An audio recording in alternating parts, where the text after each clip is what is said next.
If you are following this video series continuously, then I want to congratulate you for the consistency. Just keep up this spirit for 2 more days. तो चलो question solve करते हैं और बातें थोड़ी कम करते हैं. 4 solid pieces P, Q, R and S are arranged to form a cube. Which of the cubes shown in the option is are not possible? Not possible पूछा गया है. अच्छा ठीक है, तो फटाफट हमें फिर वही देखना है कि कौन से नहीं बनेंगे. जिसमें तो वही है ही, पूछा ही वही है, तो इसमें तो कुछ बचा ही नहीं आपके लिए. तो ठीक है, चलो देखते हैं. ए के केस में ब्राउन रेड ये वाला है एस. तो एस तो ऐसे भी हो सकता है, ऐसे भी हो सकता है. कौन सा होगा वो डिपेंड करेगा. अगले वाला देखते हैं. तो दिस इज़ आर ऐसे करके, तो हो सकता है कि ये this is S, this is R, this is S. Green और पर्पल, अच्छा ये ऐसे है तो नीचे वाला भी ऐसे होना चाहिए. तो ये क्यू और रेड इधर है तो पीछे होना चाहिए येलो जो नहीं दिख रहा है. ओके, तो ये तो पॉसिबल है. ए तो पॉसिबल है, ए हो गया. बी देखते हैं. बी के केस में चलो बी तो नहीं होगा. बी क्यों नहीं होगा? क्योंकि 2 ब्लू मुझे दिख रहे हैं साफ साफ. 2 ब्लू तो हमारे किसी ऑप्शन में है ही नहीं. पी क्यू आर एस में 2 कलर नहीं है. 2 रेड है लेकिन 2 ब्लू नहीं है, तो इसका मतलब बी इज़ इनकरेक्ट. सी देखते हैं. तो सी में ये क्यू दिख रहा है मुझे यहाँ पे, इस तरह से क्यू है. दिस इज़ आर और कहाँ गया? अच्छा इस तरीके से, ऐसे जिस तरह से ए था वैसे ही बन रहा है ये भी. और ये रहा येलो, तो इधर पीछे नीचे रेड होगा, रेड के नीचे ही रेड होगा. सो मेरे ख्याल में सी इज़ ऑल्सो पॉसिबल. सी भी बन सकता है. तो अभी तक बी नहीं बना. डी देख लेते हैं. डी के केस में थोड़ा ध्यान से देख लेते हैं पहले. ये रहा पर्पल, अच्छा यहाँ है पर्पल, तो ये भी नहीं बनेगा. डी भी नहीं बनेगा. देखो आप, पर्पल यहाँ पर है और ग्रीन यहाँ पर है. ये हो ही नहीं सकता है ना, ये तो साथ में थे. तो या तो यहाँ होना चाहिए था ग्रीन, या तो यहाँ होना चाहिए था, या फिर नीचे पीछे होना चाहिए था. लेकिन ये ग्रीन यहाँ पे आ गया, विच इज़ नॉट पॉसिबल. तो बी और डी इज़ नॉट पॉसिबल. इसलिए the correct answer would be B and D, क्योंकि इसमें पूछा है what which are not possible. Okay चलो आगे बढ़ते हैं. Shown on the left are the front and the top view. Front and the top view of a 3D object. Which options can be the side view? Which options can be the side view? Okay, तो top view में देखते हैं. देखो ये जो line बन रही है ये ब्रेक लाइन है, जिसके बारे में हमें देखना है, ध्यान रखना है. यानी कि यहाँ डिप्रेशन है ना. तो अगर ए को देखूँ मैं, तो ये रहा मेरा फ्रंट का जो ये आ रहा है. मैं शेड करके बताता हूँ. ये फ्रंट यहाँ से हो गया, ये वाला पोर्शन जो आया यहाँ पर ब्रेक वो यहाँ हो गया ए में, और ये जो हो गया दिस इज़ दिस पोर्शन. हो सकता है ऐसा. और अगर टॉप व्यू में मैं देखूँ तो टॉप व्यू यहाँ से हमें दिख रहा है. तो ये जो लाइन बनी वो ये है पूरी, है ना. ये जो ब्रेक मिला मुझे ये वाला, दिस इज़ दिस थिंग, और बाकी नीचे वाला जो पोर्शन है पूरा यहाँ है. तो मेरे ख्याल में ए तो दोनों ही चीज़ सफाइस कर रहा है, और ए और बी में कोई ज़्यादा डिफरेंस है नहीं, सिर्फ ये वाला पोर्शन का डिफरेंस है. तो आप ऊपर से देखोगे तो कोई फ़र्क पड़ेगा नहीं. तो मुझे लगता है ए और बी दोनों होने चाहिए. सी ऑप्शन को देखते हैं एक बार.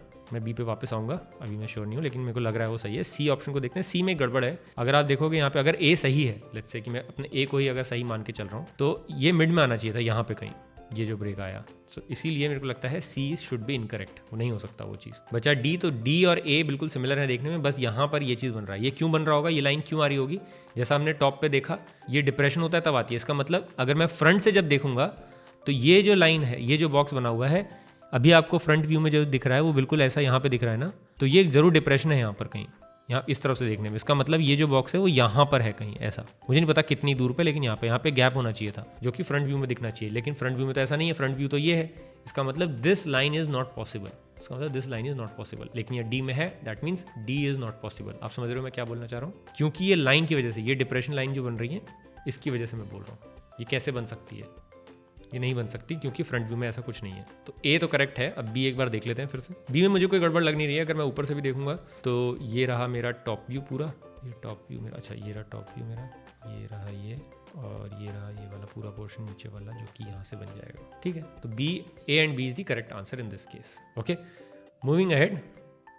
shown below are 2 views of the same solid. Through which of the cutout shown in the options will the solid pass? ये पहले भी क्वेश्चन पूछे जा चुके हैं और ये काफ़ी पूछते हैं. स्पेशल एबिलिटी टाइप होता है जिसमें आपको विजुलाइज करना पड़ता है रोटेट करते हुए किसी 3D ऑब्जेक्ट को. डिज़ाइन के पॉइंट ऑफ व्यू से काफ़ी अच्छा क्वेश्चन है. पूछे जाता है मेरे ख्याल में, हर साल ही पूछा जाता है इस टाइप का कुछ ना कुछ क्वेश्चन. तो अगर मैं शेप को ध्यान से देखूँ तो 2 इसके व्यू दिए हुए हैं. मैं ए व्यू और बी व्यू, और दोनों एक ही सॉलिड के हैं. तो ए से पास होने के लिए जो मुझे साफ साफ दिख रहा है, अगर मैं इस तरीके से निकालूंगा तो ए से निकल जाएगा ये, है ना. ये वाला पोर्शन इधर, and this portion here, this will come out through a इधर से.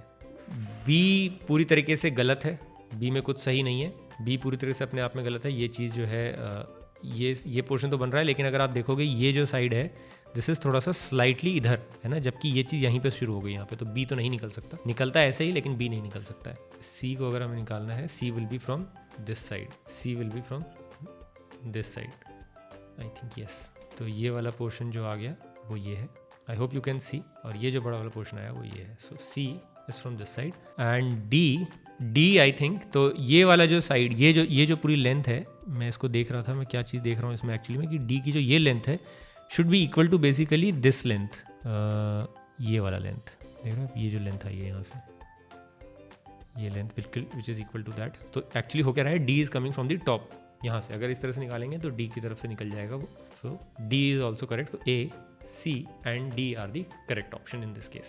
Next, I want to talk about how much maths is too much maths for UCEED and CEED. पहले तो ये समझ लो कि maths up to 10th standard ही चाहिए यूसीड और सीड के एग्जाम में। कहने का मतलब क्वेश्चन कोई भी हो, आपने 10th तक जो भी पढ़ा है उससे क्वेश्चन सॉल्व हो सकते हैं। अब मैं आपको ये लास्ट 2-3 दिन में मैथ्स प्रैक्टिस करने को तो नहीं बोलूंगा, और ना मेरा मोटिव आपको डराने का है। मुझे पता है आप में से कई लोग पहले ही मैथ्स के सताए हुए स्टूडेंट्स हो, लेकिन भाई डिजाइन के लिए मैथ्स इंपॉर्टेंट है। एनीवेज, मैं बात कर रहा था कि how much maths is too much maths. देखो, यूसीड और सीड में फ्रेम्ड क्वेश्चंस एप्लीकेशन बेस्ड होते हैं। इन क्वेश्चंस में फॉर्मूला ज्यादातर काम नहीं आते हैं। सिर्फ बेसिक लेवल पे you should know how unitary method works, what is probability, what is percentage and how area is calculated by dividing shapes into smaller basic shapes. बस इतना ही आना चाहिए। इट डजंट मैटर अगर आपको परमुटेशन का formula नहीं आता है, बिलीव मी, उसके बिना क्वेश्चन सॉल्व हो सकता है। अगर लास्ट के कुछ दिनों में मैथ्स के पॉइंट ऑफ व्यू से कुछ पढ़ना है तो 10th के मैथ्स के क्वेश्चन सॉल्व कर सकते हो आप। और थोड़ा चैलेंजिंग कुछ प्रैक्टिस करना है तो गूगल पे जाके मैथ्स